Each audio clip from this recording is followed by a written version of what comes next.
Sadhguru, my next question for you is, why can't one husband be with multiple women and one woman or a wife can be with multiple husbands in today's society among consenting adults? And what impact do these people have when they're involved in such relationships?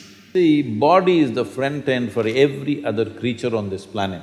The only reason this creature is dominating this planet is not because we have the best body. You're not comparable to an elephant or a tiger or anything for that matter, you're not even as good as a buffalo. Yes, in terms of strength and physical prowess, you're nowhere comparable. This is dominant because of its intelligence, this is dominant because of its consciousness. But right now, we are creating a world where your biology is the front end of your life. These things were done at a certain time when the social situations were such. Or men were married to more than one woman. This was mainly because men died more often than women. Today, both men and women are outside, both may get killed, that's different. But at that time, largely women stayed home because she was continuously pregnant. From the age of 14 to 45, 50, she's almost all the time either she's pregnant or she has a young child.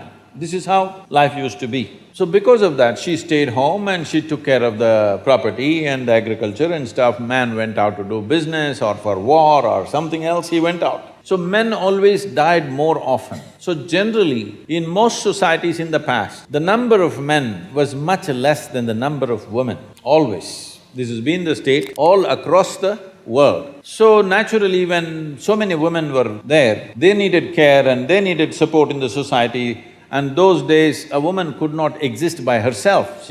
Unless she's protected by a male partner, it would be very difficult for her to exist by herself because she would be exploited in so many different ways. So always they attached themselves. So naturally a man ended up having 2, 3 women because the population ratio was like that. But now largely it's leveled out. If some individual does it, it's not an issue, but if that becomes a social norm, then how do you decide somebody has whatever, multiple wives, and how do you decide somebody has no wife? This will become a social, collision, it'll become lot of problems in the society because we may act civilized. I'm very particular, I'm very clear about saying we act civilized.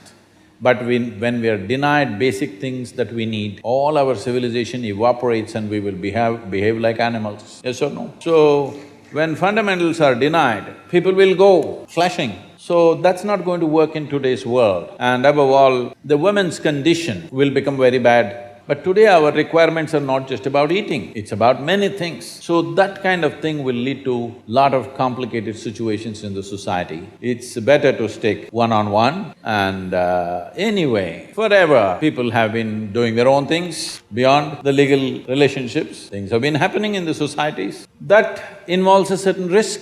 Somebody who's willing to take that risk, that's for them. But others will live within the legal format. It's a balanced society. So in this framework, how strong you keep this framework, how much integrity is there to this energy framework will determine many things about your life, many aspects of your life. Especially if you want to raise this life to another level of function, it's very important you maintain this integrity. This is why, irrespective of which religion, which spiritual process, if people want to raise them till to a certain point, first thing they will talk about is becoming monks or brahmacharis or sannyasis, because the idea is to create such a level of integrity that this is a whole life by itself, that it doesn't lean on anything else for support, either for physical well-being or emotional well-being or psychological companionship.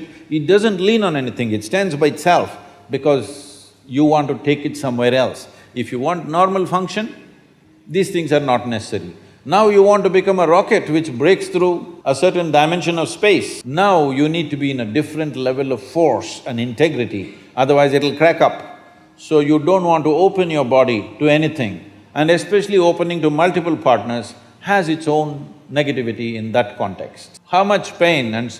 you look at Draupadi's life, how much volatility, how much pain, how much suffering she went through in her life and how much pain and suffering she caused because of her anger and jealousy and whatever else. So, these things happen for variety of reasons. You can't blame everything on that one aspect, but that aspect also has a say in these aspects because you're opening up your memory body your energetic body, which is essentially ruled by memory, to variety of memories. This will cause a whole lot of turmoil within the system, which could affect that life and many other lives. So Draupadi's life is in a way a sample for that. It's not an absolute. This is not an absolute, but this has an influence.